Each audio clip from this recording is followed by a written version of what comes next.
Hey, Mike McGroarty here from Mike's Backyard Nursery.com. Today I'm going to be dividing up some variegated liriope, dividing them and then getting them potted. But I want to give you kind of give you an update. The other day I was doing I divided up one ornamental onion, and then I dug and divided up two ornamental grasses, got those potted up. So I want to in a previous video, I think I did a video, might have been titled Jiggle the String, and I want to show you kind of exactly what I mean by that, and then I'm going to take you back and I'll show you the stuff that I potted up the other day. So let's switch to a different angle here. So as hopefully you can see this, but this cone is setting on a pin, and then I've got a string going down through there, and then way at the end I've got some Blue Angel hosta. We put those in a row of their own just because they're taller, and we're going to put smaller stuff in front of them. But here, this is a row of stuff that we put in. This is that container area that I was working on. I showed you that, so I've got all the shade structures over there now.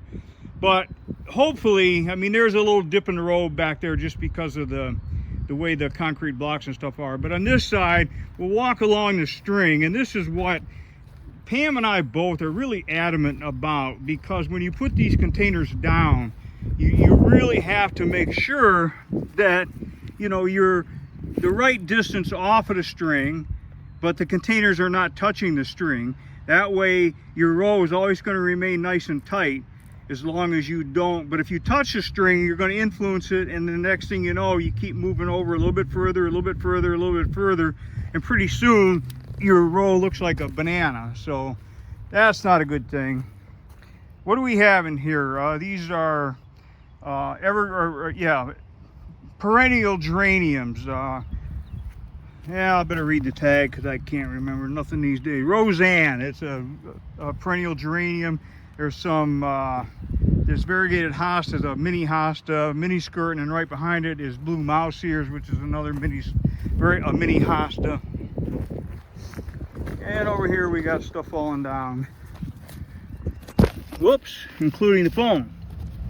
All right, so back there, those are the onions that I did the other day. I divided up one onion plant. And this is what I love about this business. And I'm not trying to sell you because I don't even get paid anymore. This all belongs to Dustin. I just kind of do this because I like doing it.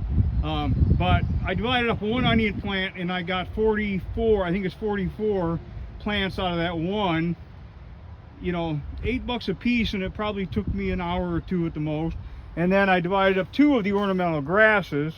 I put them in a little bigger container because they tend to fall over easier. And I think I got 70 new plants out of the two that I divided up. So, and of course you can see I got a whole bunch. This is one of the ornamental onions. This is one that's just starting to leaf out. I probably said this before, but wonderful pollinator. When these things bloom, they are covered with bees. But don't let that scare you out. The bees don't bother you. They're so worried about that onion plant that they don't go anywhere but on the plant. But I've still got, they look like the Dickens, but I've still got some grasses in here. And I think what I'm going to do, I'm going to take the biggest ones, pop them out, cut them into 3 or 4 pieces, and then put them back in, because the smaller they are when you divide them, the easier it is. So, all right, let's go over to, this is Snow Angel coral bells. You can see these things they're already starting to bloom. Spring is kind of a magic time of the year. So anyway, let's go over and I'll show you how I divide that variegated liriope. All right, so this variegated liriope comes out kind of looking like this. But you can see some new growth coming here. I might be a little bit late, but kind of the story of my life, I think. But this root mass is pretty darn hard. So what I do, I'm gonna lay it on the bench, and then I got a meat cleaver. I don't know where I picked it up. I know I didn't pay a whole bunch of money for it. And basically, with my rubber persuader,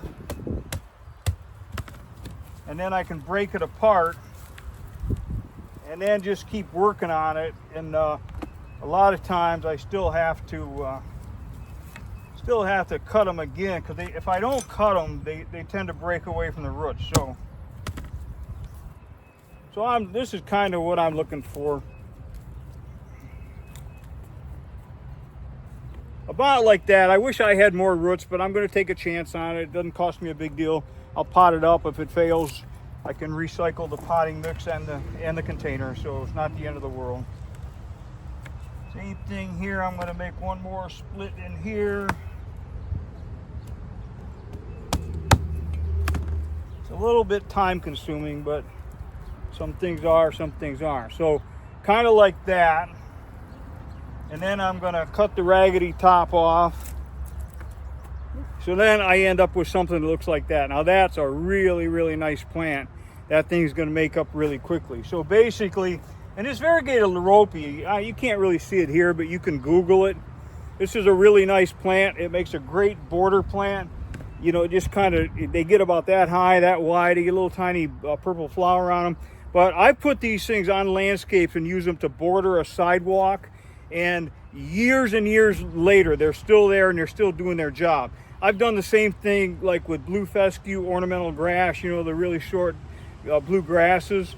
And they only last a year or two and then they start to go haywire. So that's why I really like this Variegated Liriope. But they're kind of, you know, the only way I know to propagate them is to plant them in a bed and then dig them and divide them like I'm doing here. But anyway, that's it for digging and dividing Variegated Liriope. I guess I might as well show you what I got in the bus here.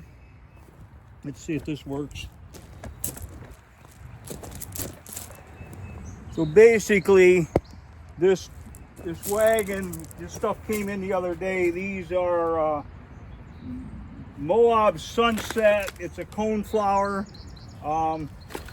There's a bunch of coneflower, Sunseeker, salmon, coneflower. So we've got 6 flats in here. So we got to get these things potted. Hopefully we get them potted tomorrow, because I'm pretty sure that they're going to drop off like 6 boxes today, and usually each box contains 2 or 3 trays. So it's starting to get real around here, because pretty soon they're going to semi pull up with a whole pallet of these things, and we're going to be real busy for about 3 weeks getting everything potted. So anyway, that's it for today. Until next time, by any and all means, stay inspired.